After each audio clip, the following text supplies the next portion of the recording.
Bom, pastor Gilson, mais uma vez, boa noite. Boa noite. Obrigado por aceitar esse convite. E aos irmãos que também chegaram até aqui, obrigado. Quem vai estar no Facebook também. Quem já participou de live, é só usar as perguntas pelo chat, que vai ser muito bom. O Gilson terá o maior prazer de responder. Vou passar tudo para o Zé Miguel. E, mais uma vez, pastor Gilson Brélio, obrigado, pastor da Primeira Igreja Batista de Campo Grande, Mato Grosso do Sul, e tivemos o privilégio de fazer parte da equipe pastoral dele por 11 anos, quase 12, e uma igreja que nos apoiou nos 5 anos que estivemos no Chile, e conhecemos Gilson desde a faculdade, né? Anos Ei, coisa boa. 78, 80, de lá que a gente... do nosso ping-pong e depois nosso futebol e foi indo até a gente estar hoje aqui falando algumas coisas do ministério e especificamente naquilo que ele tem trabalhado muito desde a primeira igreja que ele foi pastor, né? Que foi a Vila Euro, né? Foi a primeira e depois a segunda, que é a primeira de Campo Grande. E o tema que foi lhe proposto e que agradou também, porque faz parte do trabalho dele, o ministério dele, é trabalhar em equipe. Né? Ele monta suas equipes, como fez na Vila Euro, com pessoas leigas e compromissadas. Depois foi para um convite de uma igreja maior e lá também montou a sua equipe e hoje continua nesse ministério lá em Campo Grande, Mato Grosso do Sul.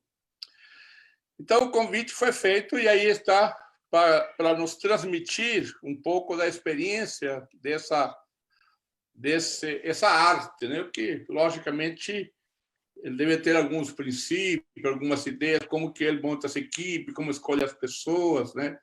Logicamente que a gente entende a vontade de Deus, a oração é importantíssimo nisso, mas também algumas características que nem todo mundo conhece para formar ou montar uma equipe. E, às vezes, nós pensamos que necessariamente tem que ser uma equipe pastoral, né? De pastores. E eu creio que não é essa a visão do Gilson. Ele entende uma equipe também de líderes, de pessoas que estão ao redor dele, diácono, presbítero, em torno do trabalho que ele realiza.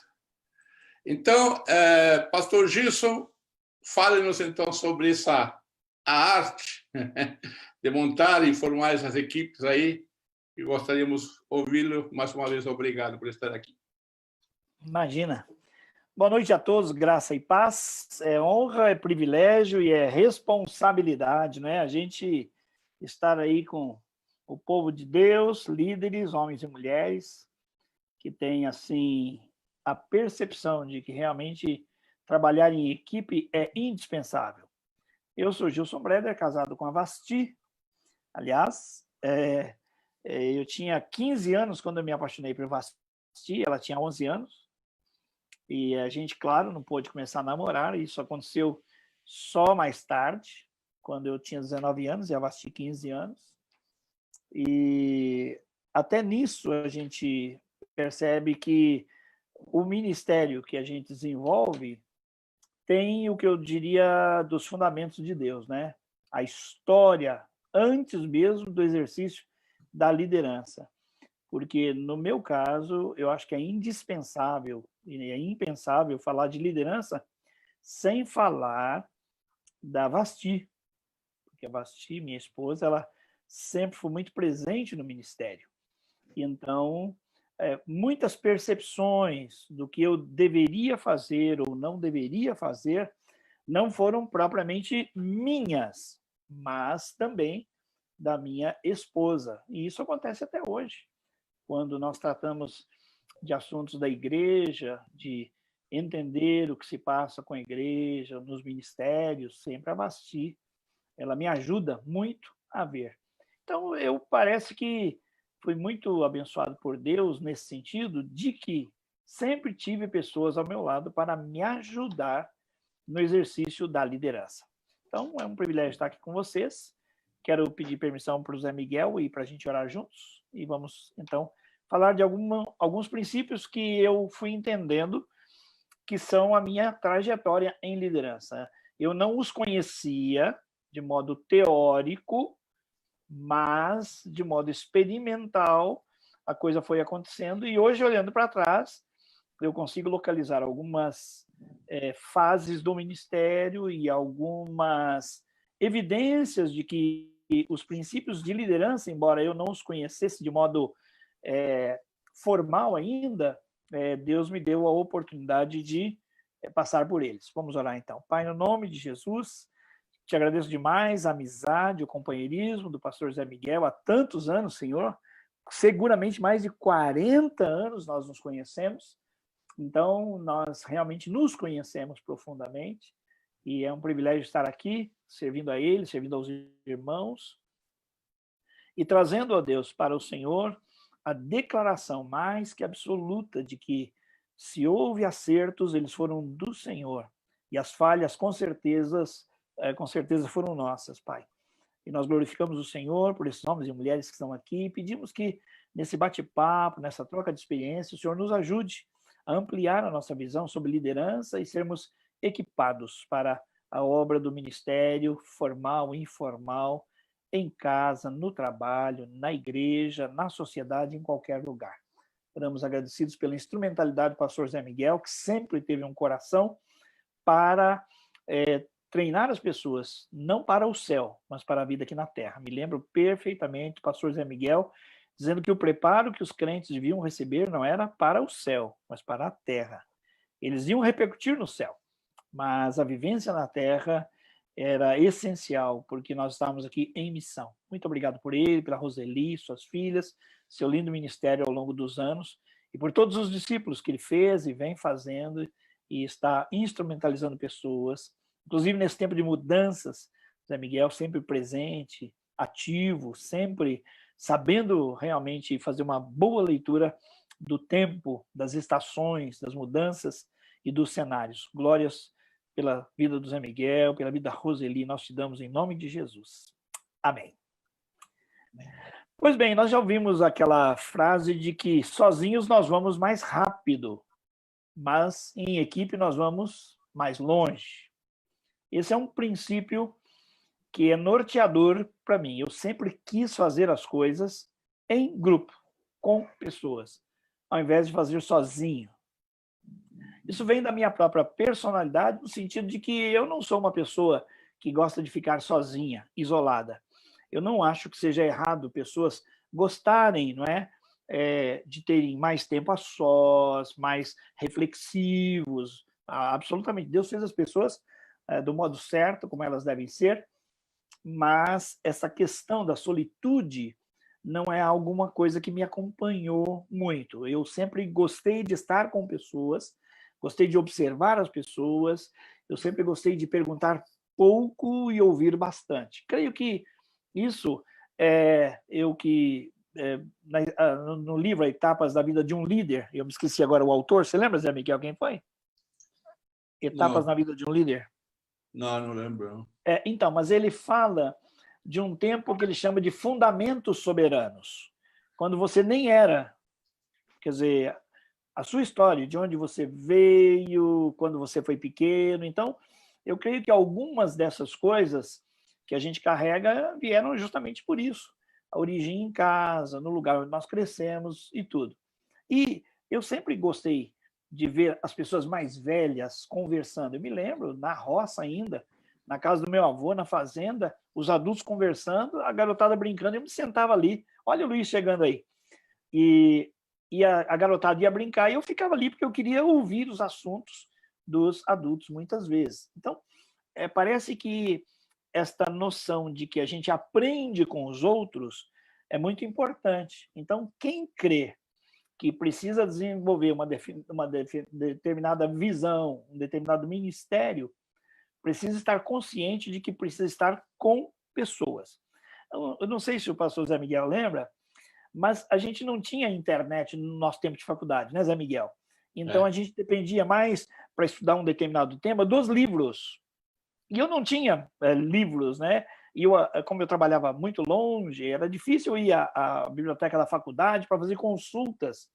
Mas eu lembro que qualquer assunto que você fosse fazer pesquisa, para um trabalho ou para crescimento pessoal, você tinha que recorrer aos livros, e eu não tinha acesso a muitos livros. Então, eu fui privado muito de leituras.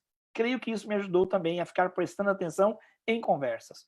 Zé Miguel, eu tinha 18 anos e trabalhava no escritório em contabilidade em Santo André, e um dia eu trabalhava no setor de contabilidade, e um dia o meu chefe me chamou e falou assim, Nenê, me chamou de Nenê, eu tinha 18 anos, falou assim, você vai crescer muito na vida. Aí eu fiquei assim, poxa, será que é uma profecia?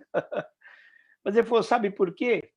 Justamente por causa dessa palavra, você pergunta por quê. Sempre você pergunta por quê. Você pergunta informação, a gente orienta, e você pergunta, mas por quê? Por quê? Por quê? E ele falou, essa é uma pergunta-chave, porque perguntando, você obtém respostas, avalia e aplica. Aquilo ficou gravado, e é isso mesmo. Então, o ministério em equipe, ele independe se você está na igreja ou em qualquer outro segmento, trabalhar com pessoas é muito mais gratificante do que trabalhar sozinho. Então, para trabalhar com pessoas, a gente tem de acreditar que isso vale a pena. Tem pessoas que não gostam, preferem fazer sozinho e até dizem, olha, quem quer faz, quem quer fazer bem feito faz, não pede para ninguém. Eu sei que se aplica de vez em quando em algumas situações, mas o normal da vida, eu creio que a gente precisa realmente partilhar a experiência de viver, então, de liderar também. Às vezes eu pergunto para as irmãs na igreja, para os irmãos, quem aqui é mãe? Aí levanta a mão lá, as mulheres levantam a mão, quem é pai? Os irmãos. Eu digo, então você é um discipulador, por exemplo, porque falar de discipulado assusta as pessoas, mas o fato deles serem pai e serem mãe, eles já são discipuladores, eles estão fazendo isso cotidianamente. A experiência da vida nos leva a trabalhar em equipe. Eu, pela misericórdia de Deus, trabalhando no ABC Paulista, aí como o Nelson também, o campo de trabalho, o campo profissional nos ajudou muito.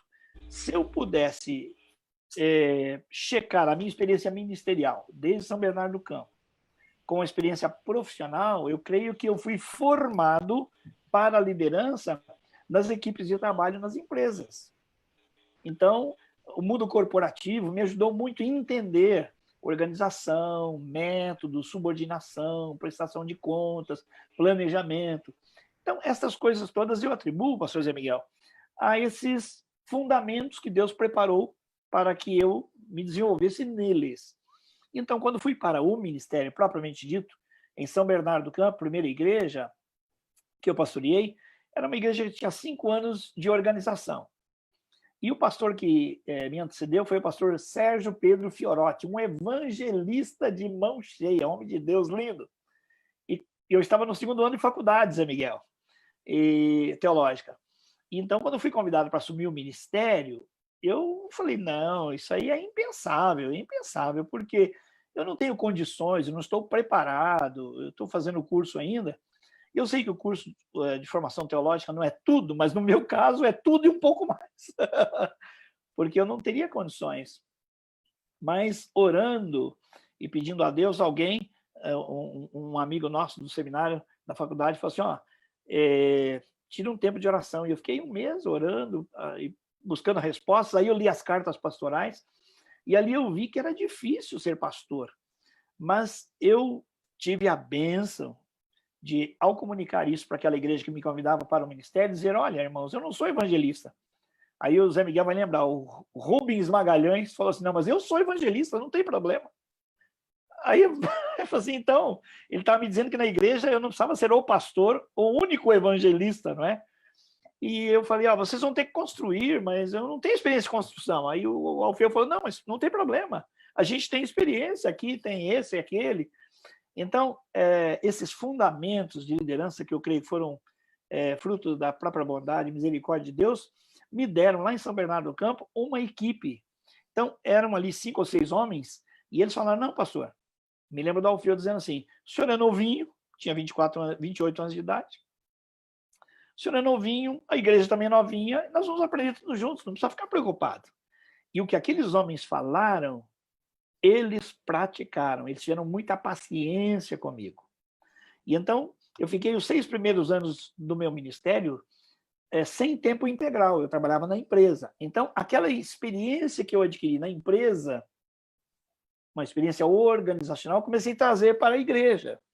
E eu percebia que aqueles irmãos valorizavam essa experiência. Então, houve uma mixagem, não é? Da bondade, da disposição daqueles primeiros líderes para comigo. Então, a pouca contribuição que eu trazia, para eles era muito, muito valiosa. E houve uma construção em comum. Nós fizemos todos juntos. Foi muito fácil perceber que, por não ter tempo integral, ser pai de crianças pequenas, estar ainda fazendo a faculdade teológica, eu não podia jamais fazer as coisas sozinho. Então, o ministério plural, eu chamo assim, em equipe, começou a acontecer ali mesmo. Então, na divisão de tarefas. Eu fiquei 10 anos naquela igreja. Quando Deus nos trouxe para Campo Grande, eu pedi para aquela igreja fazer registro em ata de uma carta que eu escrevi para o futuro pastor, que ninguém sabia quem seria. Eu não sabia, eles não sabiam, eles nem tinham aberto o processo ainda, mas eu deixei uma carta dizendo: pastor, você está chegando aqui agora nessa igreja, queria te dizer o seguinte, essa igreja tem uma liderança de ouro. Eu não preguei sozinho, eu não ensinei sozinho, eu não treinei sozinho, eu não visitei sozinho, não apartei briga de casal sozinho, não expulsei demônio sozinho, nada aqui eu fiz sozinho. Sempre fizemos juntos. Então, essa experiência de trabalhar com as pessoas e que não tinham tempo integral foi muito gratificante e foi me norteando. Eu fui, assim, aprendendo a ser vulnerável. Então, vulnerabilidade é uma coisa importante. Vou contar um segredo do pastor Zé Miguel. Não sei se eu algum dia cheguei a falar para ele, mas talvez seja segredo, ou talvez não lembre. Quando o pastor Zé Miguel chegou naquela igreja onde eu era pastor, eu fiquei assim meio preocupado e fui para Deus e falei: pastor, Deus, eu queria entregar a igreja para o senhor agora, porque chegou o Zé Miguel sabe grego, eu não sei, ele sabe hebraico, eu não sei, ele sabe homilética, eu não fiz homilética, ele sabe hermenêutica, eu não sei, ele fez o seminário todo, eu parei no segundo ano. Então, Deus, eu creio que ele é uma pessoa que tem todas as condições e eu estou abrindo a mão para o senhor entregar o ministério para ele. O que é isso? Vulnerabilidade. Então, ao invés da gente cercar as pessoas para elas não terem oportunidade, deixar de lado, eu entendi que o ministério é de Deus, que o rebanho é de Deus, e que quando nós somamos com pessoas que são de Deus, que é o caso do pastor Zé Miguel, nós vamos mais longe. E eu falei, o Zé Miguel está preparando um curso aí de pregação expositiva, e eu dei um depoimento, está gravado, e eu falei a verdade. Existe um antes e um depois no meu ministério de pastor de igreja por causa da pregação. E quem me ensinou foi o pastor Zé Miguel. O que ele aprendeu com o pastor Carlos Lackler no seminário, que eu tive que trancar, né? Quando eu quando aceitei o ministério, trabalhava para ir e voltar uns 64 quilômetros para a faculdade teológica, não dava. Tinha crianças pequenas, trabalhava em multinacional, não tinha jeito. Então, eu tranquei, fiquei só com a igreja. E foi quando o pastor Zé Miguel chegou, que eu estava muito desejoso de aprender sermão expositivo, ele me ensinou. Nós sentamos e a gente se encontrava de manhã, comia pão com ovo na padaria. Lembra, Zé Miguel? Pão com ovo na padaria, tomávamos a Coca-Cola e íamos, e aí, passo a passo, eu aprendendo com ele. Então, liderança e equipe acontece nessa mistura de você aprender com as pessoas, valorizar as pessoas, prestar atenção no que as pessoas têm a dizer. E então a minha experiência ali em São Bernardo começou assim. Aí o que aconteceu? Eu não tinha treinamento ainda completo. Eu não tinha acesso. Mas eu creio que a oração, a dependência de Deus, chorar aos pés do Espírito Santo fez toda a diferença. Porque não adianta você conhecer a arte de multiplicar-se, ou a arte de liderar, a arte de montar equipes, quando lhe falta coração para Deus. No primeiro ano de ministério, a igreja quase dividiu-se por um movimento pentecostal. Alguns irmãos que eram bem tradicionais começaram a pegar fogo lá na igreja, e no primeiro ano a igreja quase foi a separação, a divisão. E eu fui para os pés do Senhor e falei muito com aqueles líderes e orei junto com aqueles líderes. Então, entender que a gente é vulnerável, que a gente sozinho não pode fazer as coisas, é muito importante para a gente montar equipes. Então, agora, olhando para trás, e hoje com acesso, por exemplo, a John Maxwell. Então, se o pastor Zé Miguel me desse tempo de compartilhar 5 minutos aqui só, eu falaria das 4 leis de ouro da liderança. O John Maxwell me ensinou isso aí. Né? Ele não dá esse nome, mas para mim são as 4 leis de ouro da liderança. Para a mulher ensinar a filha a fazer arroz ou fazer o almoço, ou para o pai ensinar o filho a ser mecânico, se ele é mecânico, ou pescador, ou até para fazer um presidente da República. Eu creio que esses princípios de ouro da liderança funcionam. Primeiro, eu faço e você observa. Segundo, eu faço e você ajuda. Terceiro, você faz e eu ajudo. E quarto, você faz e eu observo. Há uma inversão. Primeiro, eu faço e você observa. Segundo, eu faço e você ajuda. Aí muda a chave. Você faz e eu ajudo. E por último, você faz e eu observo. E esse último observo já é o observo da supervisão. É um olhar que já é revestido de um desejo de localizar o potencial, as falhas, e aí fazer as correções de curso. Então, para mim, em qualquer lugar, eu nunca vou abrir mão desses princípios, seja para que for. Então, montar equipe depende de uma transfusão de conhecimento e de experiência que passa por essas 4 leis de ouro, que você dá a oportunidade da pessoa fazer isso. Então, como que eu vejo isso, lembrando lá de São Bernardo do Campo? Eu ia fazer visitas nos lares, e eu nunca ia sozinho, eu levava um casal de diáconos. E lá eu fazia uma oração, uma leitura textual, texto bíblico, e depois ouvia as pessoas, fazia alguns comentários.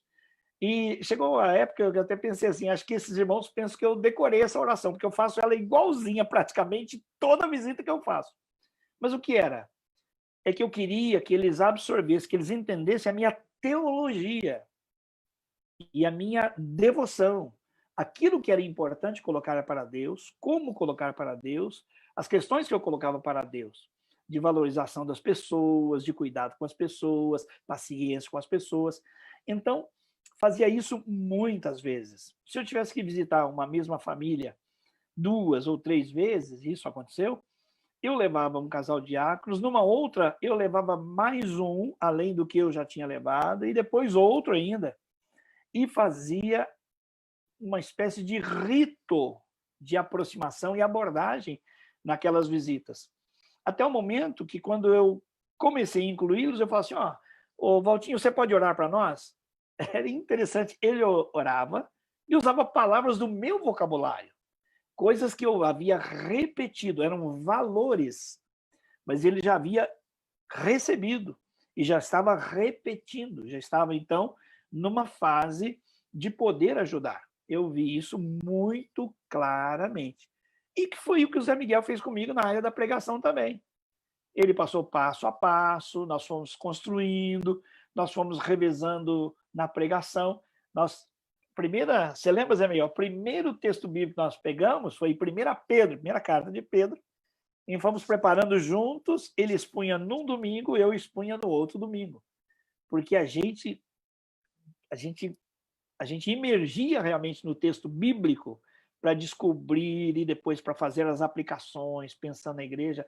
Tempo maravilhoso. O que o Zé Miguel fez comigo? Ele me ajudou, porque ele já sabia fazer isso.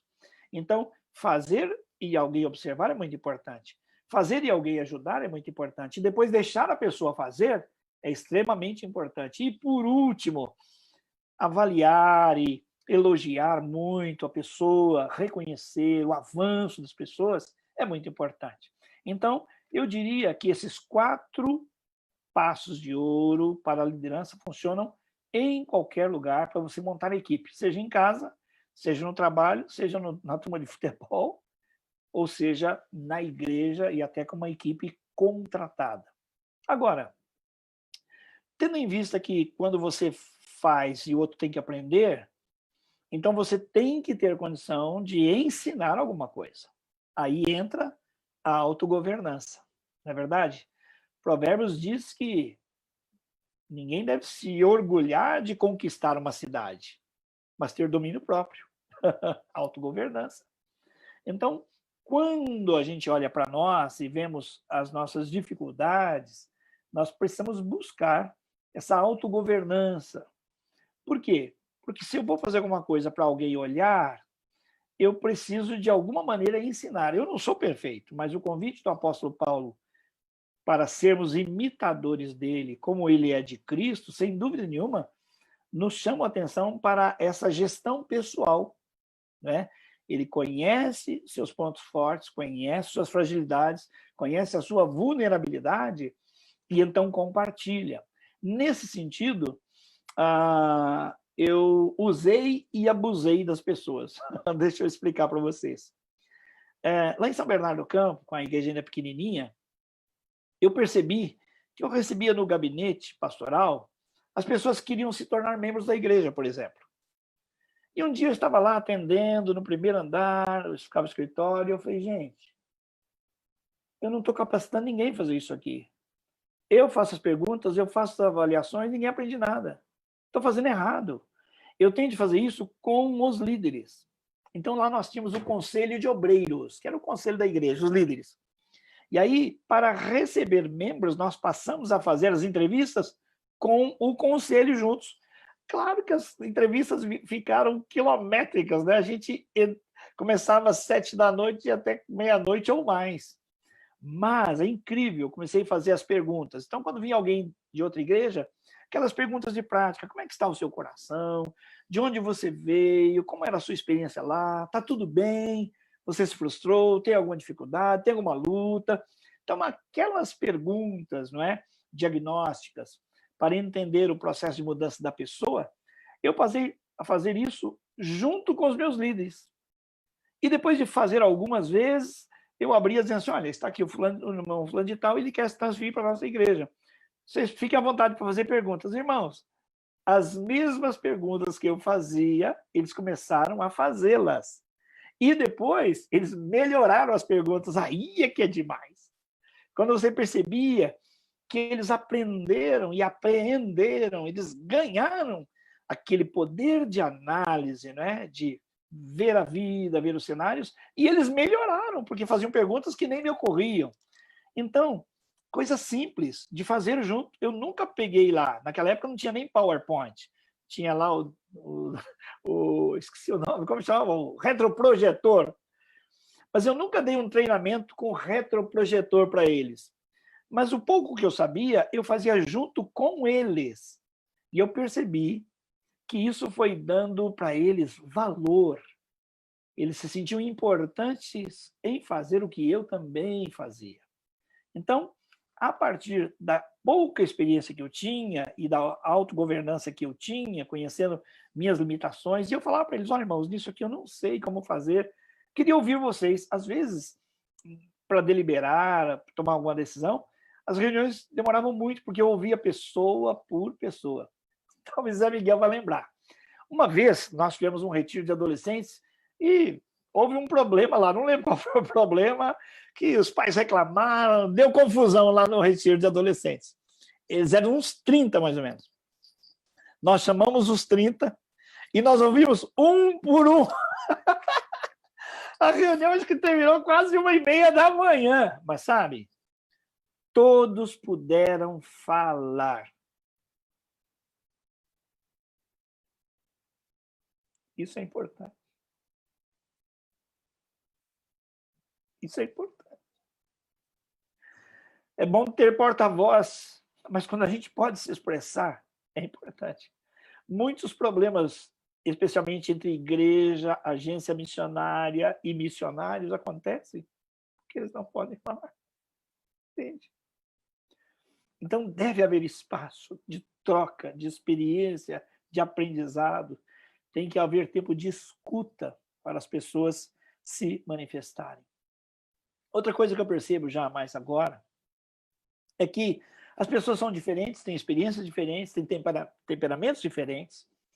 E então, hoje, já muitos anos depois, são 40 anos exercendo o ministério, se eu tiver que montar uma equipe, eu tento conhecer melhor o potencial de cada pessoa, a vulnerabilidade de cada pessoa e o potencial de cada pessoa. Porque às vezes você tem pessoas muito fiéis a Deus, mas elas não têm as mesmas condições para você ir a bom termo numa determinada tarefa. Nós sabemos que nós estamos em batalha, em guerra espiritual. O diabo não brinca de ser diabo. Então, quando a gente ignora que as pessoas são diferentes, têm experiências diferentes, temperamentos diferentes, e que elas estão em momentos diferentes da vida, a gente precisa balancear melhor quando a gente forma uma equipe. Nós usamos mais recentemente a experiência do DISC, D de dominante e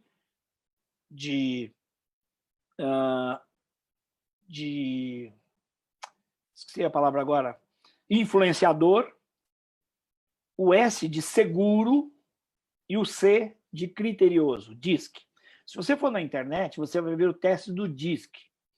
Com algumas perguntas, você descobre mais ou menos alguns traços de personalidade. Isso não é a Bíblia, então não é ungido, mas é um teste largamente usado pelas empresas e ele vai do nível básico até um nível muito avançado. Mas, basicamente, com quem você trabalha, você percebe que a pessoa ela é mais dominante, mais diretiva, ou ela é mais influenciadora através de argumentos, ela tem muitos argumentos. Há outras pessoas, então, do S, que são seguras, elas são mais receosas para tomarem decisões, então elas precisam estar seguras do que vão fazer. Elas são mais cautelosas. A maior parte das pessoas nas igrejas, acho que 73% são mais ou menos nesse perfil, pessoas mais cautelosas, das quais eu faço parte. Eu sou o S também, SI. E depois veio o C de criterioso, aquela pessoa que precisa ter em detalhes conhecimento do que ela vai fazer. Ela não sai se ela não souber detalhadamente aquilo que ela deve fazer. Então, quando você vai montar uma equipe e você percebe que você tem pessoas D, pessoas I, pessoas S, pessoas C, você fica mais completo no seu time. E não é certo nem errado ter uma dessas letras, não é como assim um certo carimbinho daquilo que é a nossa matriz de personalidade. Porque em todas elas há vantagens e há desvantagens. Então, mas conhecendo ajuda muito. Quem trabalha em pequeno grupo, trabalha em célula, lá no MIC, Ministério Igreja em Célula, MIC, do pastor Roberto, lá em Curitiba, tem uma apostilazinha sobre o DISC, que é voltado para pequeno grupo. E ele faz um trabalho, inclusive, mencionando personagens bíblicos que têm D, outros que têm I, outros que têm S, outros que têm C. É interessante essa experiência. Então, você vê que alguns líderes na Bíblia têm uma certa tônica de personalidade. E esse material é muito importante porque ele diz, olha, com uma pessoa S, você tem que tomar determinados cuidados, assim, assim, assim, para ela se sentir segura. Com uma pessoa que é D, que é uma pessoa mais diretiva, você precisa ter outros cuidados. Então, essa apostila, ela ajuda você a conhecer melhor as pessoas. Então, você conhecendo seu próprio temperamento, né? Sua própria personalidade, e conhecendo o outro, você começa a trabalhar mais ou menos na linguagem do outro. É mais ou menos como aquele livro do As 5 Linguagens do Amor, não é? Que as pessoas elas se comportam de um modo Sem diferente. áudio. Sem áudio, Miguel. Oi. Miguel, aqui eu tô com áudio, Miguel, mas parece que saiu aí. Oi. Áudio normal. Tá normal? Para mim, aí estou normal. Ok. Então, aquele livro As 5 Linguagens do Amor trafega mais ou menos por isso. Há manifestações diferentes em expressar amor. Algumas pessoas recebem a expressão do amor de uma maneira e outras de outra maneira, né? Então, assim, quando a gente vai montar equipes, é importante a gente conhecer um pouquinho dos traços de personalidade das pessoas para que haja menos conflito na exposição de ideias e durante a caminhada, porque liderar é influenciar, não é verdade, irmãos? E nós temos que sair como as pessoas do ponto A para o ponto B. Fazer projeto e caminhar com as pessoas em projeto é importante. Então, olha, nós estamos aqui, queremos chegar lá. Então, temos algumas fases. Ora, até pessoas muito bem intencionadas, todas afinadas com uma determinada visão, elas têm dificuldades, porque o diabo não brinca. As circunstâncias da vida são diferentes em cada pessoa. Às vezes você monta um grupo de trabalho, de repente 2 ou 3 mudam de cidade e aí o teu trabalho, né, fica prejudicado. Isso acontece o tempo todo. Então, se nós já temos tantas variáveis, o quanto possível com quem eu vou trabalhar, então, que eu seja altamente capacitador, que eu seja uma pessoa que entenda que as pessoas são diferentes, conhece os seus potenciais, suas vulnerabilidades, seus pontos fracos, e de onde nós vamos sair até onde nós vamos chegar, para então fazer um projeto que envolva esse desenvolvimento. Vou dar uma paradinha por aqui, pastor Miguel, e ver se até onde eu falei alguém pode ter alguma pergunta ou quer fazer alguma consideração. Pode ser?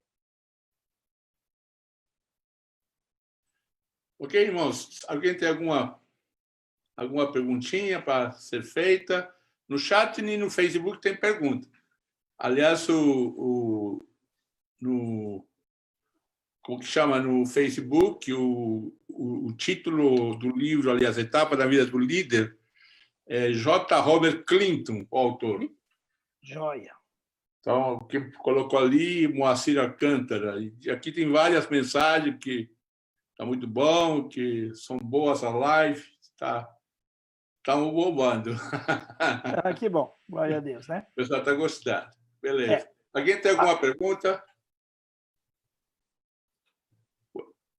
Se à medida que vai sendo desenvolvido o tema, se você quiser colocar a pergunta no chat, já vamos colocando a pergunta, tá bom? Não tem pergunta lá, pastor. Boa noite. Boa noite. Boa noite.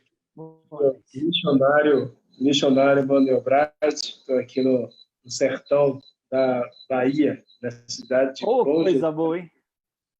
E aqui nós temos uma equipe, a Junta trabalha com, não sei se os irmãos ouviram falar, no Missionário Radical.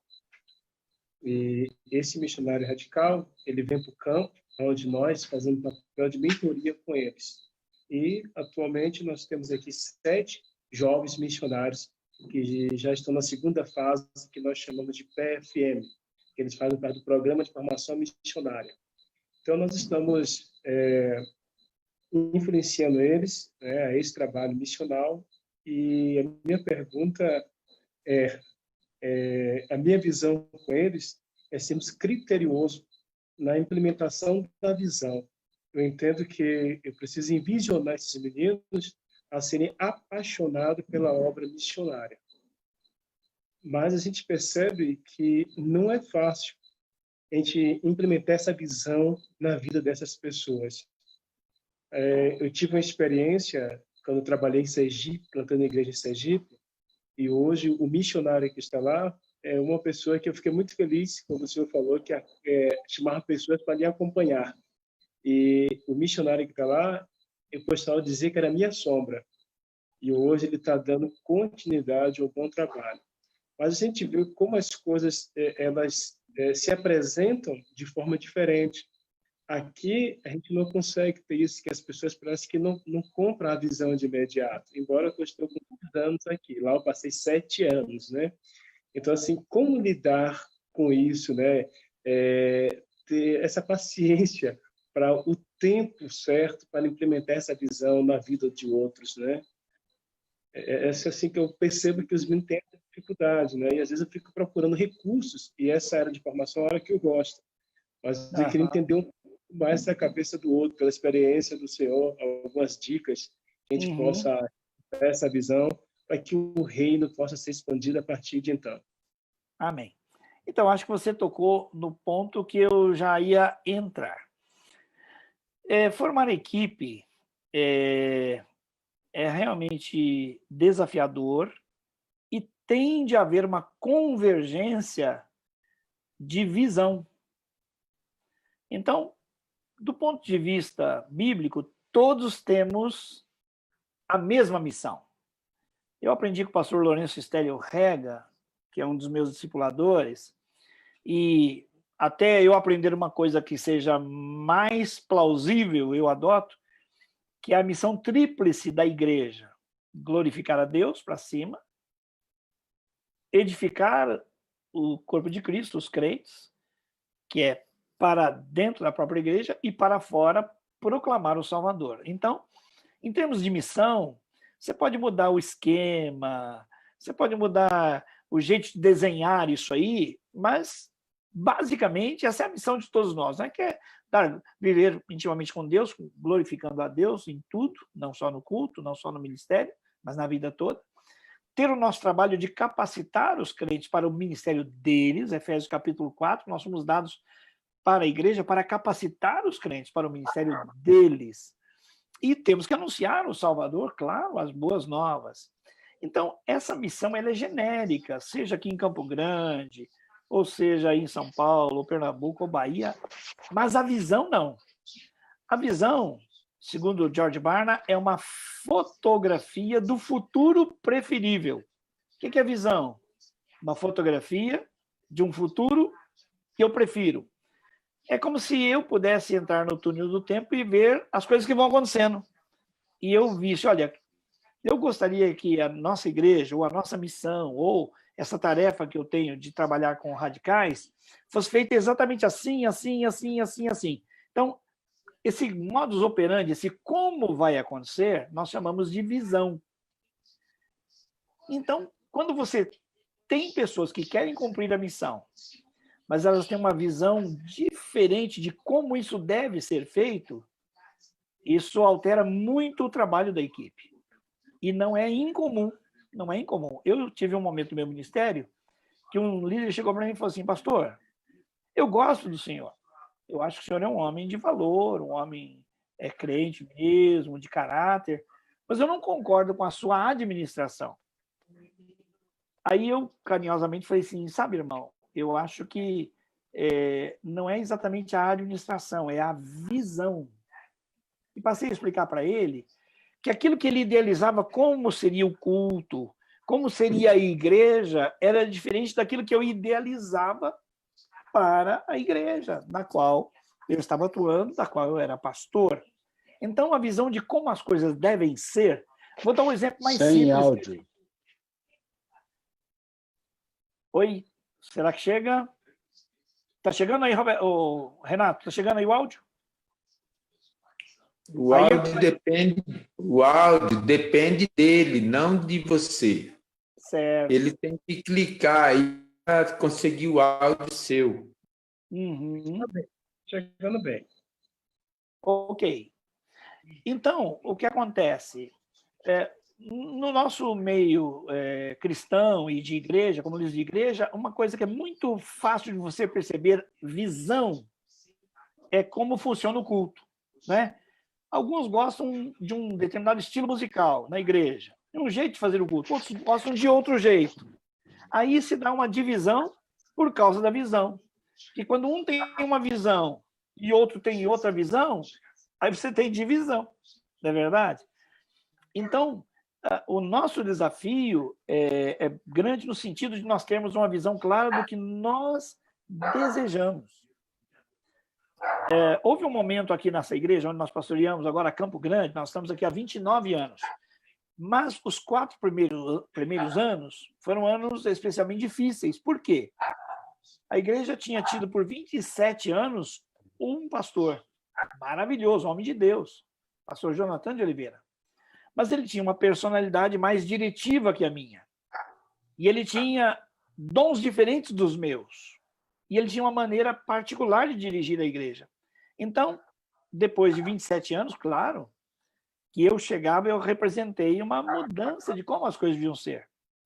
E nós vivemos 4 anos meio difíceis. Por quê? Porque eu queria levar a igreja para um lado, mas aqueles irmãos não apreciavam esse jeito de ser igreja, eles queriam a igreja para o outro lado. Então, quando nós tivemos 4 anos, nós tivemos uma conversa, a liderança e eu, bem franca, porque eu falei assim, irmãos, acho que nós estamos tendo uma dificuldade com a visão. Não é um problema de administração. Aquele líder falou, olha, eu não concordo com a sua administração.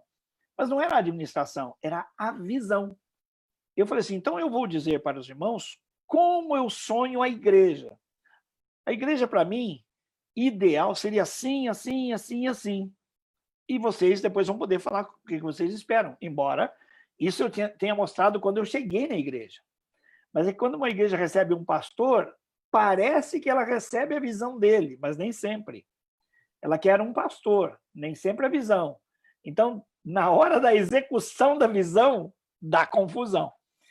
E nós tivemos que dizer, olha, há cultos que terminam, eu fico triste. Termino triste o culto. E vocês felizes. E tem cultos que vocês terminam triste. E eu termino feliz. Por quê? O que nós, vocês e eu, esperamos do culto é diferente. É uma questão de visão. Então, se eu vou montar uma equipe, eu preciso ter a mesma visão. No seu caso, por exemplo, que está trabalhando com radicais e é por um período limitado, essa questão de visão, eu entendo que ela deve ser muito forte.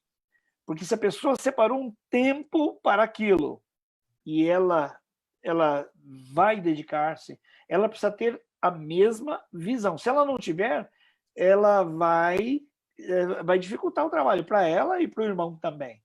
Então, a questão de deixar clara a visão é importante. Hoje, e olha, e tem uma coisa, o que move a visão é a paixão. A paixão. Por que você é apaixonado? O que motiva o seu coração? O pastor Zé Miguel já ministrou muito em rede ministerial a questão da paixão, aquilo que move você. Se você tivesse todo o tempo para fazer uma coisa só, o que você faria? Então, quando nós temos pessoas que a visão é diferente uma da outra e que você não tem a mesma paixão, aí você tem dificuldade. Então, esclarecer a visão. O líder que vai montar a equipe, ele precisa estar claro, ter autogovernança, estar claro daquilo que ele entende que Deus tem para ele naquele momento, naquele local, com aquelas pessoas, para ser a visão. Quanto possível, ele escrever a visão, porque às vezes nós não escrevemos, nós não deixamos o mínimo desenhado para as pessoas. Então, por exemplo, nossa igreja, nós estamos há 21 anos em pequenos grupos, mas nós desenhamos isso lá no início, que a igreja iria funcionar no futuro com pequenos grupos. Então, não é fácil, são 21 anos ainda tentando fazer as coisas, e a gente teve um grande avanço, graças à misericórdia de Deus, temos cerca de 300 pequenos grupos, mas, na minha opinião, devia ter 3.000 pequenos grupos. Você está entendendo? É porque não é fácil levar as pessoas com você. Aí vem algumas coisas. Primeiro, você não pode bater, não, eu sou pastor, Deus me chamou e é desse jeito. Isso aí é um prejuízo. Se Deus chamou você para ser pastor aí, é a minha compreensão, e me chamou para ser pastor aqui, ele vai me dar a graça, vai me dar o poder do Espírito Santo, e eu vou entrar com a minha parte, né? Com paciência, amor, humildade, transparência, vulnerabilidade, para caminhar com os irmãos. E aí tem uma coisa que é chave. Qual é? É um valor. O que é chave? John Maxwell diz o seguinte: antes de você pedir uma mãozinha, quer dizer, pedir ajuda para as pessoas, ganhe o coração delas. Então, antes de você pedir ajuda, ganhe o coração delas. Mas eu vou um pouquinho além. E eu digo o seguinte: antes de pedir ajuda às pessoas, antes de ganhar o coração delas, dê o seu coração para elas. Eu acho que quando você oferece amor, cuidado, relacionamento para as pessoas, elas vão naturalmente aceitar melhor você. aceitam você como líder, e aí aceitam melhor a visão, mesmo quando não entendem perfeitamente ou quando até não concordam. O John Maxwell já disse que grandes empresas não perdem empregados. As pessoas não vão embora por causa da empresa, elas vão embora por causa dos líderes que elas têm, que elas não conseguem mais conviver exatamente juntas. Então, no nosso caso, que é ministério com igreja, ou com uma ONG, ou com uma associação, ou uma missão, nós precisamos ter muito claro isso, que nós precisamos dar o nosso coração para as pessoas, precisamos ser sinceros, amorosos, cultivar relacionamentos significativos, porque quando nós desenvolvemos um relacionamento com as pessoas, aí as pessoas se sentem confortáveis, e elas se sentem amadas, e aí você também as protege nos momentos oportunos. E aí elas caminham com você e caminham na visão. Alguma pergunta daí, pastor Zé Miguel? Tem. Diga. Tem duas. Uma que ficou ontem. Aqui tem qual a dinâmica do pastor para trabalhar a liderança em uma igreja em células. E a outra não, repete essa, por favor. Qual a dinâmica do pastor para trabalhar a liderança numa igreja em células ou pequenos grupos? E a outra é sobre gestor de liderança. O que você pensa, o que você acha? O que é? Olha, como eu não sei quem está perguntando sobre como se trabalha a dinâmica de uma igreja em células ou pequenos grupos, é importante saber se é alguém que vai começar ou alguém que já está fazendo. É o Renato. Oi? É o Renato? Ah, tá bom. Então, no caso do Renato, a igreja já trabalha em pequeno grupo, em célula ou não, Renato? Já, né? Então, você quer saber uma dinâmica? Bom, nesse caso, eu vou confessar o meu pecado, já confessei Brasil todo e vou sempre confessar. Há uma coisa que a gente não pode fazer, que é terceirizar a visão. E eu terceirizei. Quando eu cheguei aqui em Campo Grande, então, por exemplo, precisávamos organizar a administração da igreja. Eu me empenhei em organizar, que eu vinha dessa área corporativa, então eu tinha certa facilidade. Trabalhei muito a questão de organização mesmo, a administração da igreja. Depois, passei para alguém. Aí eu fui para o Ministério de Comunicações. Aí trabalhei bastante, puxando e montando o Ministério de Comunicações. Quando montei uma equipe, né, e a equipe já sabia como eu funcionava, então eu fui na frente. Sempre o líder tem que ir na frente, ele não tem que comandar, ele tem que ir na frente, fazendo a coisa. Então foi assim na administração, foi assim na comunicação. E depois missões, fui também. Assumi missões, e naquela época, isso faz 22 anos, quando nós começamos a trabalhar com oferta missionária de fé, com parcerias missionárias, diferente do modo tradicional batista, não é? E nós aumentamos bastante o nosso trabalho missionário. Tudo eu começava e depois deixava com um grupo de líderes. No caso de células, eu me equivoquei, porque eu achei que eu ia fazer a mesma coisa. Eu começava e depois deixava tudo organizadinho e eles levavam. Isso não funcionou bem. Temos hoje cerca de 300 pequenos grupos por causa da misericórdia de Deus. Mas a minha falha, ela foi muito grave. Por quê? Primeiro, eu comecei a estudar e aprender, fazer viagens, ver igrejas com células, né? Diversos modelos, e fomos pegando material e reunindo aquilo. E quando eu comecei, o que eu fiz? A igreja já tinha mais de 2.000 membros. Então, eu contratei um pastor para fazer isso. Excelente pastor, muito bom. Mas o problema é que eu não deveria ter feito isso. Eu deveria até contratá-lo, não tinha problema. Mas o problema é que eu precisava liderar o processo. E eu não fiz isso. Eu falei, olha, vou investir 1 ano para você fazer treinamento. Então, foi o pastor Léo Francisco Paes. Lembra disso? Homem de Deus, homem maravilhoso, maravilhoso. Sabe muito, muito, muito, muito. Então, nós o capacitamos durante 1 ano. Eu falei, ó, não precisa se preocupar em fazer nada, em montar o primeiro grupo, nada. Mas eu quero que você vá a congresso, que você leia, que você escreva, que você faça uma imersão para a gente começar. E quando você começar, você vai ser o líder da primeira célula e eu vou ser um dos um dos membros.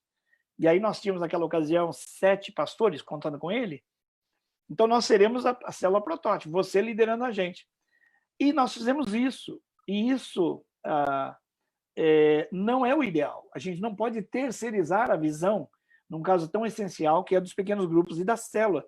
Se nós entendemos que a igreja vai trabalhar na plataforma, o jeito da igreja operar vai ser de pequenos grupos, vai ser de células. Então, eu terceirizei a visão.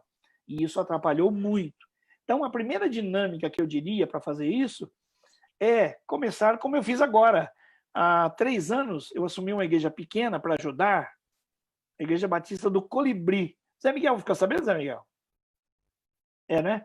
Então, lá não tinha pequeno grupo. E eu falei assim, olha, eu venho aqui para montar com vocês. Eu já tenho uma igreja grande, numericamente, eu tenho que dar muito esforço. Para eles eu expliquei, olha, eu não posso ficar aqui com vocês o tempo todo, mas eu vou estar aqui na implantação toda e continuo fazendo supervisão, entendeu? Então, a dinâmica é fazer é fazer junto e não negociar, dar um treinamento e dizer agora, façam.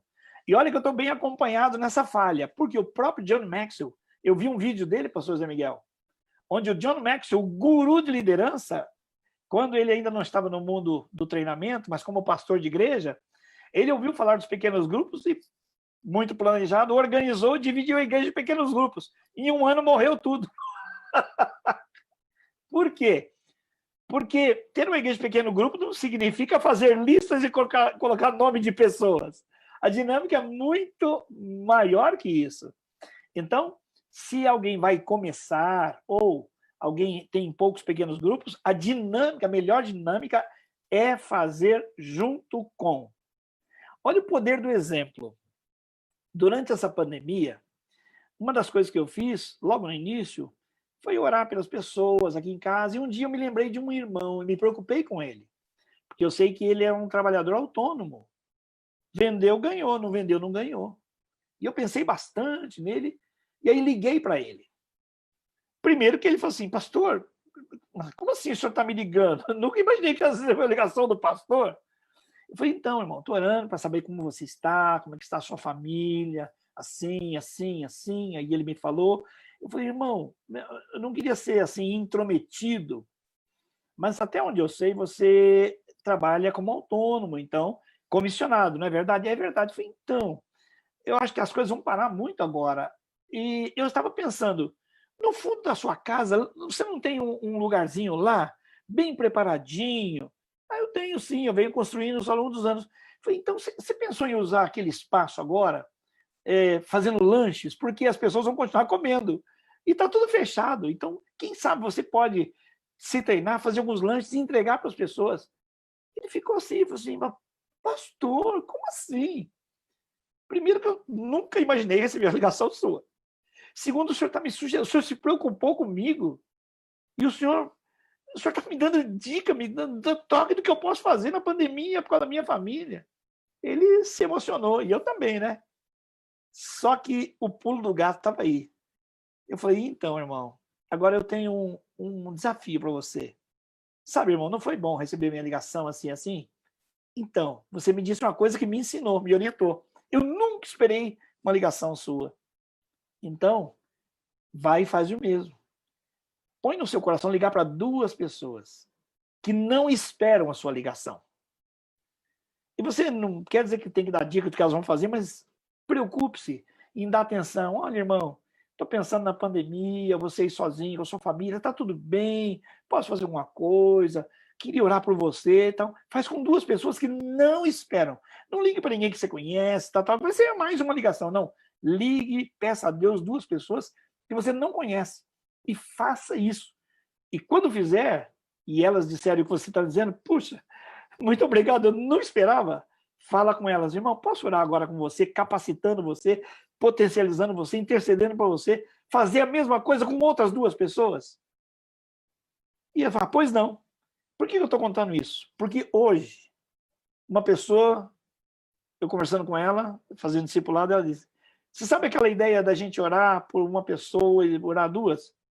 Eu estou com 70 71 nomes de pessoas, cuidando de 71 nomes de pessoas que eu tenho na lista agora e que nós já estamos colocando em tempo de pandemia nos pequenos grupos. 71 pessoas, rapaz, que alguém obedeceu, creu no princípio, aplicou, e isso virou uma coisa em escala.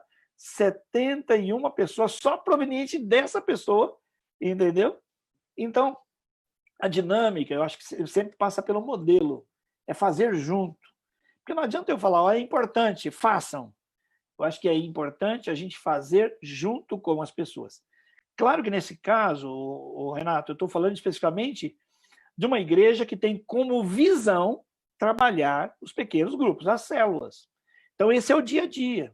Porque eu noto que, de uma maneira geral, as igrejas, nós todos, simplificamos demais o evangelho. Eu estava ouvindo uma live do Zé Miguel agora há pouco, e ele estava falando dos desafios aí, não é? Pós-pandemia e aquilo que nós nos tornamos no decorrer dos anos. Eu acho que o evangelho foi reduzido, Zé Miguel, a uma expressão cultica. O evangelho que é tão amplo, tão poderoso na experiência de Jesus, dos apóstolos, da igreja, para nós virou apenas uma experiência religiosa num horário determinado de manhã, de noite, do domingo só. A gente faz muito pouca coisa. Por quê? Porque esse virou a nossa maneira, a nossa plataforma de atuar. E isso, embora seja muito importante, é muito pouco. Então, para liderar pessoas e oferecer o coração para elas, isso é maravilhoso, você caminhar fazendo junto com elas. É Paulo falando, né? Olha, aquilo que vocês aprenderam, receberam, viram e ouviram de mim, isso fazei. Então, é maravilhoso fazer com. A dinâmica de mandar fazer nunca vai funcionar tão bem quanto fazer juntamente com. Eu creio que é um processo de treinamento, capacitação e gestão de recursos fantástico. A segunda pergunta, pastor Zé Miguel, será que seu microfone está fechado? Zé Miguel, seu microfone está fechado. Seu microfone. Aí, agora, gestor. O que é importante um gestor numa liderança, como as suas atividades e tudo mais? Sim, eu creio que a figura do gestor, por exemplo, igrejas que têm equipes contratadas, várias delas usam a figura do gestor. Eu creio que, havendo uma delimitação muito clara do papel do gestor, o que se espera do gestor, isso pode ajudar bastante. As igrejas de porte americanas, aquelas que já têm uma equipe contratada, elas têm lá a figura do pastor líder, que é o sênior, e um pastor associado, que eles chamam. Mas esse associado, na verdade, é um gestor de ministérios, ele coordena os demais ministérios. Então, nesse desenho, o pastor ele fica muito focado na pregação, no ensino e na capacitação de liderança. Mas o pastor associado, ou coordenador, ou gestor, então, ele tem um trabalho com os demais ministérios. Eu creio que é uma experiência positiva, mas depende muito de quem é o gestor e de quem é o pastor. Por quê? Precisa haver uma concordância muito grande. Pastor Zé Miguel trabalhou aqui conosco na equipe e ele percebeu que nós temos a figura do gestor aqui, no caso dos pequenos grupos. Mas por que existe o gestor? Porque eu falei lá atrás. Se eu não tivesse terceirizado lá atrás, eu não teria gestor de célula. Eu tenho hoje porque eu não fiz o bom caminho. Então não faz sentido agora, em 2002, dia 2 de fevereiro de 2012, aliás, 2 de fevereiro de 2012, eu voltei à prática de vida em pequenos grupos, voltei para ficar. Mas eu não podia dizer assim para o gestor, agora você senta e eu vou fazer o trabalho. Não. Ele fez durante tantos anos, como é que eu posso mandar um homem desse? Capacitado, habilitado, fiel, sentar no banco para eu fazer o trabalho? Não. Então, nós criamos um outro desenho ministerial, que é a figura do mentor da visão. Então, eu criei essa figura do mentor da visão, que sou eu, e ele o gestor dos recursos, gestor da visão. Então, ele conhece por relatórios, melhor cada coordenador, cada supervisor, cada líder de célula, o momento que as pessoas vivem, e ele é muito ligado a mim, muito fiel a mim, está trabalhando comigo há 29 anos, nós somos muito amigos, muito parceiros, temos uma visão muito afinada nesse sentido, então, para nós não há crise nenhuma, mas não costuma ser assim. Eu já vi várias experiências do gestor ficar numa situação complicada, e é por isso que ele não pode terceirizar, sabe por quê? Quando você terceiriza, eu tenho visto no Brasil todo muitos pastores querendo entrar em pequeno grupo, especialmente da denominação batista, né? Dizendo assim, olha, o meu pastor de jovens vai liderar o processo, o meu pastor de evangelismo vai liderar o processo, o meu pastor disso vai liderar. Essa é uma experiência que vai ficar difícil, muitas vezes, a maior parte das vezes. Por quê? Porque esse pastor gestor ele se torna um apaixonado pela visão. E outro pastor, o pastor líder da equipe, ele está ocupado com muitas coisas. E ele vai perder o principal, que são as conexões de relacionamento. Pessoas que nascem de novo, que crescem, que começam a exercer liderança, ele fica sabendo disso de longe, por longe. E então vai chegar um momento em que, se ele não for um cara muito ligado nos movimentos da igreja, ele pode ter uma dificuldade com esse gestor e o gestor com ele. Se o gestor for muito fiel, ético, ele vai avisar esse pastor, pastor, acho que nós vamos ter problema, porque eu vejo que o irmão está indo para lá, mas a gente precisa caminhar mais com esse pessoal aqui. E se não caminhar com eles, o coração deles se apega a mim, nós vamos ter problema. Então, há pastores que terceirizam tanto, ó, faz isso, faz, pode fazer, e ele não percebe que ele vai criar para o colega, se é um cara contratado, né, ele vai criar um problema ético, porque vai chegar um momento que alguém vai dizer, puxa vida, se o nosso pastor fosse que nem você, né? Então, o próprio pastor criou um problema para o parceiro dele no ministério e criou um problema para ele. Então, a figura do gestor, se é uma igreja em célula, eu acho que ela é mais complicada. Se é um gestor de ministérios, uma igreja trabalha por ministério, ministério de ensino, evangelismo e tal, não trabalha com pequenos grupos como plataforma, aí pode não ter tanto problema, porque é mais fácil, né? Cada ministério tem a sua visão, dentro da visão geral da igreja, e aí é uma questão mais de supervisão e de acompanhamento, aí pode funcionar melhor. Mas eu acho que no caso do pequeno grupo, é uma situação bem delicada.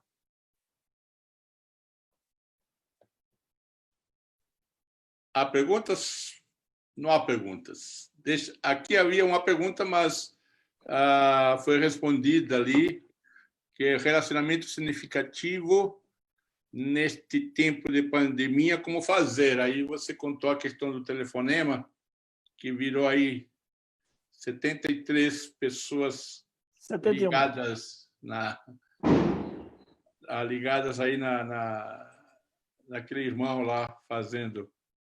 Aqui vou ler aqui no Facebook algumas informações. Olá, pastor, eu fui membro da PIB Campo Grande por mais de 10 anos, onde a mesma tinha um cunho muito terapêutica, principalmente em célula. As pessoas se esvaziavam emocionalmente. Hoje, no contexto geral, temos igrejas doentes emocionalmente. Moro em Jundiaí, São Paulo, há 8 anos e ainda não encontrei uma igreja com a visão terapêutica como era em Campo Grande. Adivinha quem é? Júnior Oliveira. Lembra do Júnior? Júnior e Cláudia. Isso. Uau. A Sandra, aqui é uma boa pergunta. Como cuidar de líderes feridos que estão caídos no meio do caminho? Por que não vemos projetos e ações voltadas para ajudar esses líderes?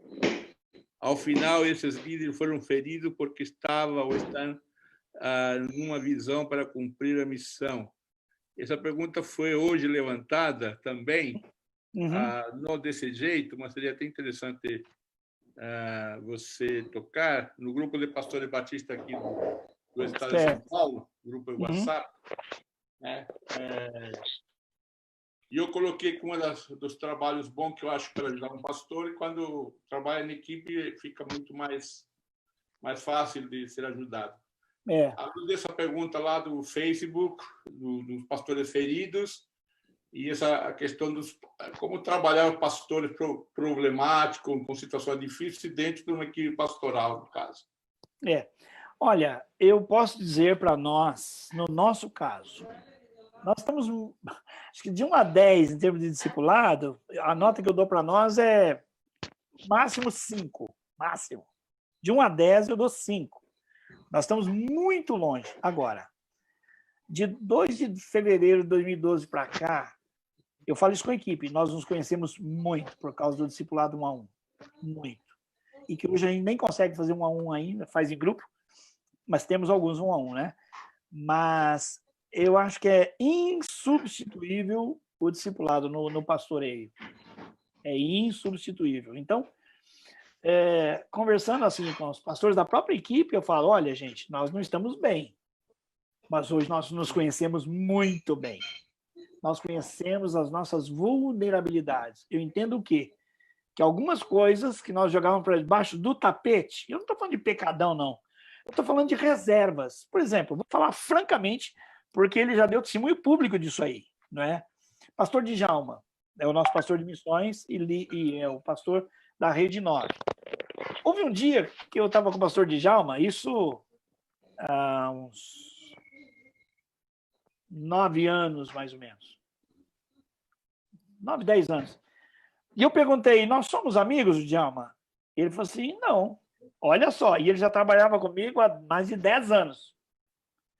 Nós somos amigos, Djalma? Ele falou, não, você é meu chefe. Rapaz, eu quase caí da cadeira. Falei, meu Deus, o que eu estou fazendo? Mas, quando nós começamos a trabalhar, discipulado, um na vida do outro, e eu me abrindo, falando das minhas vulnerabilidades, um dia eu estava com ele na casa dele, e ele falou assim, você lembra daquele dia, lá na sorveteria de tal lugar, que você me perguntou se a gente era amigo, e eu falei, não, você é meu chefe? Hoje não. Hoje você é meu amigo. Olha só, passaram-se vários anos, não, hoje você é meu amigo. Mais recentemente, pela misericórdia de Deus, ele falou assim, hoje a gente é mais do que amigo. Hoje eu entendo de paternidade e eu creio que eu quero muito chamar você de meu pai. Olha só. Então, é uma jornada de muitos anos. Uma jornada de muitos anos. Então, eu creio que esse cuidado, de modo estrutural, para a denominação, é uma coisa que está sendo providenciado. O pastor William Salgado, que também é aqui da nossa equipe, ele está montando, né, com a Junta de Missões Nacionais, no projeto Cuidado de Pastores, da Igreja Multiplicadora, uma rede de cuidado para os pastores. Então, é um trabalho lento, porque são muitos. Quando você pergunta quem precisa de um discipulador, quem precisa de um mentor, a gente está até evitando o termo mentor, porque a ordem dos pastores tem um projeto de mentoria. Então, para não confundir a mentoria mais técnica, não é? Mas também relacionar ao que a ordem dos pastores faz, a Junta de Missões Nacionais, na Igreja Multiplicadora, está falando de um projeto de cuidado de pastores, né? Então, o número de pessoas que querem e precisam ser cuidadas é enorme. Então, lutar contra o relógio. Mas nós temos tentado trabalhar fazendo alguns grupos, não é? Porque se 1 a 1 é muito difícil, a gente tenta fazer grupos. Mas na experiência local, de igreja local, dentro de uma equipe, é muito importante a gente não abandonar os feridos. A primeira de Campo Grande, isso não sou eu, não. É a igreja. Isso já estava no código DNA da igreja antes de eu chegar. É uma igreja cuidadosa. Para vocês terem uma ideia, quando eu cheguei, a igreja ainda manteve o sustento, um bom sustento para o pastor que me precedeu, 27 anos, e o pastor que o precedeu. Ou seja, ele já estava na igreja há 27 anos e a igreja ajudava o pastor anterior. Então, a igreja tem esse código, ser muito amorosa. Então, isso ajuda bastante. A própria equipe ter esse valor, que é não desistir das pessoas. Eu acho que nós já falhamos muitas vezes, né? A gente já falhou muitas vezes. Mas nós temos buscado assim, ter muita paciência com as pessoas, porque todo mundo é vulnerável. Todo mundo é vulnerável. Num momento ou noutro, a gente pode cair e pode trincar. Todo mundo está sujeito a isso aí. Então, o relacionamento dentro de um pequeno grupo, você conseguir que o líder cuide de 2 ou 3 pessoas ali. E essas também cuidem, que são os RDs, né, na linguagem da Igreja Multiplicadora. Nós temos feito isso. Isso ajuda demais. E isso inclui pastores. Tem que haver isso aí. Eu acho que um projeto grande é mais difícil de funcionar, mas é melhor começar com o que nós temos, um grupo pequeno. Pastores precisam de amigos. Dá pausa, mano. Legal. Muito bem. Gilson, eu quero... Não tem mais perguntas? Houve um bom aproximação lá pelo Facebook. Somente comentários, e essa pergunta que eu passei. Mas eu creio que foi muito proveitoso o nosso momento. Eu acho que ficou bem claro para todos nós, né, o trabalho de equipe não é algo fácil, porém ele é produtivo. Eu estou em São Carlos, eu não sei qual é a dificuldade de cada cidade, mas a gente percebe essa ausência de trabalho em equipe. Eu acho que um DNA que precisa ter negativamente um DNA extirpado. Mas eu quero te agradecer pelas informações, e amanhã nós vamos ter o pastor William Salgado conosco, falando sobre, possivelmente, nessa área de mentoramento com base nos RDs. Isso. E creio que vai ser também muito proveitoso. Queria convidar vocês para aparecer amanhã e na sexta, amanhã, quarta, e na quinta-feira. E no sábado, 2, nós convidamos... Estou roubando o pessoal de Campo Grande, né? Convidamos a Andréa Rios. E na quinta-feira convidei a Urimar para falar sobre esse momento tecnológico. Eu sempre falo aqui na missão, onde eu estou, que os quase 12 anos que eu passei em Campo Grande foi uma faculdade para mim, né? Porque conheci muitos ministérios, aprendi muita coisa, não é? Mesmo numa pequena missão, a gente sabe de que valeu a pena todo esse tempo ali. Então, tem sido muito bom. Gente, aqui não tem, não. Estão falando particular. Muito obrigado. Deus abençoe vocês. Assim como o Gilson começou orando, eu queria que terminasse também orando. Deus abençoe, e agradecendo a Deus por este tempo que passamos aqui. Eu estou falando, sempre eu digo, que para mim, na minha perspectiva, a pandemia, ela se tornou uma ferramenta de Deus para despertar a igreja em várias circunstâncias. É bom ver os pastores orando ao meio-dia pelo Zoom. É bom ver a igreja se movimentando por cestas básicas, se ajuntando. Eu vi uma propaganda aí, um convite de uma igreja de Santo André, no Tinga. Todos os dias tem culto com um pregador diferente. Uau. Isso não acontece. Ontem eu falava, né, nunca tive, nesses 2 anos, né, uma visualização de 400 pessoas ouvindo um empregado. Nossa, que coisa, né? Visualizações, ouvindo parte do culto, né? Só lá em Campo Grande que eu preguei no culto das 7, preguei para muita gente. Mas aí, na nossa missão, são 20 pessoas, né? Então, é uma ferramenta que eu vejo que Deus está providenciando na igreja para que nós acordemos, né, para várias coisas que já deveríamos estar usando, né, como o Zoom, Opa, claro. Facebook. Eu vi isso, né, e sempre comento também. Eu aqui em Campo Grande, o Nelson está aqui. Sempre digo, eu cheguei em Campo Grande no ano 2000, e muita coisa que estava acontecendo, a igreja foi criticada lá, né? E hoje, muita coisa que era criticada, o pessoal está fazendo lá.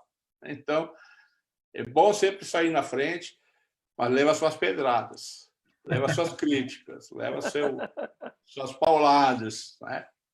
Mas vamos para frente.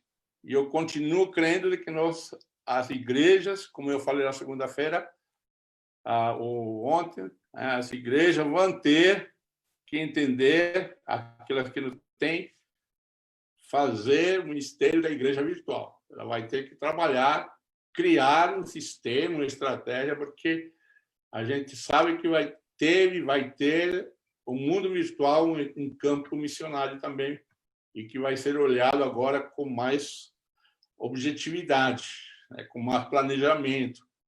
Eu espero que seja assim, né? Pelo menos eu já falei aqui. E eu vou começar a virtual. Gilson, antes de orar, fala. Eu ia te dar a palavra de despedida para você fechar agora e depois orar. Eu só queria falar uma coisinha, pastor. É que o senhor falou da questão do mundo virtual, né? E eu me recordei agora que está aqui o pastor Gilson, que há mais de 20 anos atrás, eu comecei, um dos ministérios que eu assumi lá na Primeira Batista foi o de filmar os cultos. Eu lembro. E a gente ficava naquele mezaninozinho lá em cima pendurado lá. E hoje aqui, né, além de nós sermos responsáveis pelo Ministério de Família na igreja onde nós estamos, a gente também é responsável pelo Ministério de Multimídia. Então, toda a parte de transmissão, de redes sociais e tudo mais, somos nós que estamos à frente. Então, assim, mais de 20 anos atrás, começou com uma câmera, né? E aí, parando tudo isso daí para hoje, a gente está colaborando com a igreja nessa parte de multimídia. Que legal. José Miguel, só apontando a relevância da sua palavra sobre o uso da tecnologia, eu estava numa reunião com 40 pastores e tinham igrejas assim, enormes nesse evento, e um falou o seguinte, falou, olha, a internet é maravilhosa, e ele disse, nós trabalhamos com célula, e as nossas células estão crescendo durante a pandemia. Ele disse assim, eu tenho célula que tem cerca de 130 pessoas no Zoom, e é uma célula, olha só. Quer dizer, impressionante.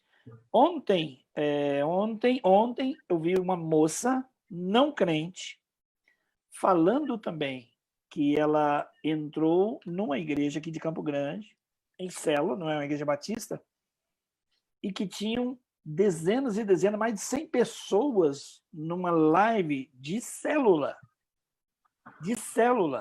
Centenas de pessoas. Então, o potencial de alcance é absolutamente extraordinário.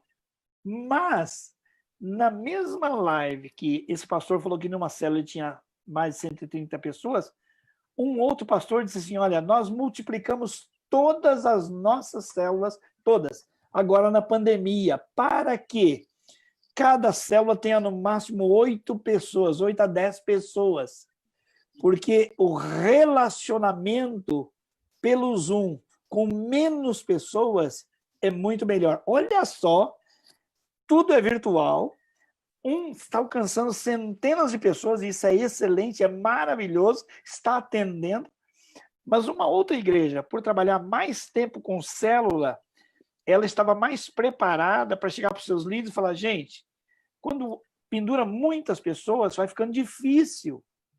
Um deixa o microfone aberto lá e tem isso, tem aquilo, alguns querem participar, mas não dá porque é muita gente, então nós oramos e pedimos todas as células para se multiplicarem. Então, os líderes, como já sabem fazer, então estão mantendo células com até 10 pessoas, 8, 10 pessoas. Então, olha o valor das duas informações. E as duas são válidas, não é? E são muito importantes para dizer desse grande potencial do mundo virtual nesse momento de pandemia. Eu creio que a igreja não pode se acovardar. A igreja tem que brilhar agora, porque o mundo está perdidão. O pessoal não tem esperança, o pessoal não sabe para onde vai. Nós sabemos. Deus continua sentado no alto, no sublime trono, tudo está sob controle. O Salmo 23:1, o Senhor é meu pastor, nada me faltará, continua valendo. Continua valendo, e mais oportuno agora do que em outros momentos na vida de muitas pessoas. Então, a intencionalidade junto com a digitalidade, com a virtualidade, faz toda a diferença. Sermos intencionais em fazer uso dessa tecnologia. Amém. Pronto, Zé Miguel, arrematei. Bom. Então, vamos orar e estamos terminando, então. E cada um não vá para casa, continua em casa. Amém. Obrigadão, todos vocês que estão aí. Que Deus abençoe vocês em todo esse Brasilzão. Pode orar. Ora, Gilson. Eu mesmo. Pai, muito obrigado por esses irmãos. Eu sei, papai, que o Senhor nos colocou em lugares diferentes. E em nome de Jesus, eu não quero de modo algum que esses irmãos tenham uma impressão errada a meu respeito. Eu não tenho grandes capacitações, eu não tenho dons que são tão diferenciados, papai. Eu creio que é um conjunto de história, mas o Senhor nos deu pessoas. Então, eu sei, meu pai, que o Senhor pode desenvolver o potencial de muitas pessoas quando nós nos abrimos, quando intencionalmente nós nos doamos, quando nós nos damos a estas pessoas.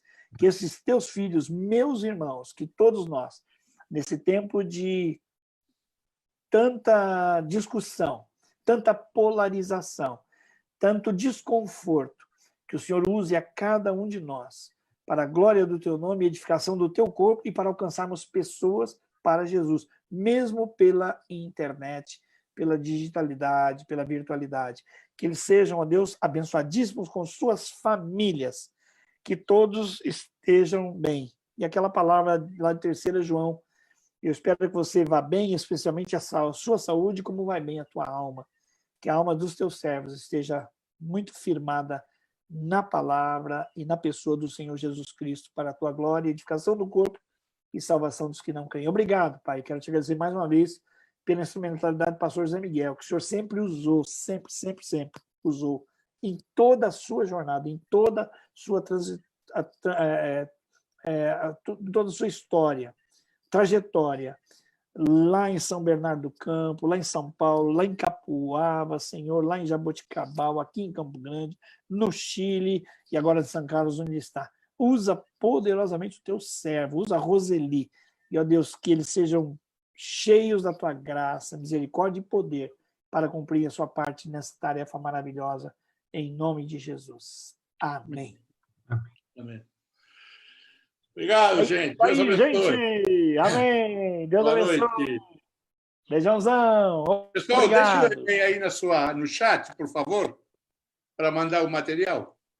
Que eu esqueci. Coloca o e-mail no chat. Aí eu mando amanhã, mando para vocês o material de ontem. Deus Amém. abençoe. Até. Deus abençoe.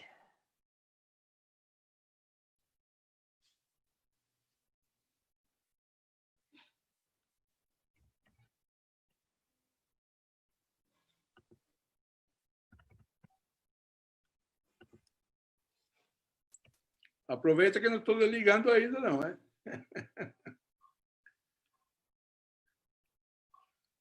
Tchau, pastor Miguel. Valeu, gente. Deus abençoe. Prazer junto com você. Amém. Deus abençoe a todos. Bye. Paz.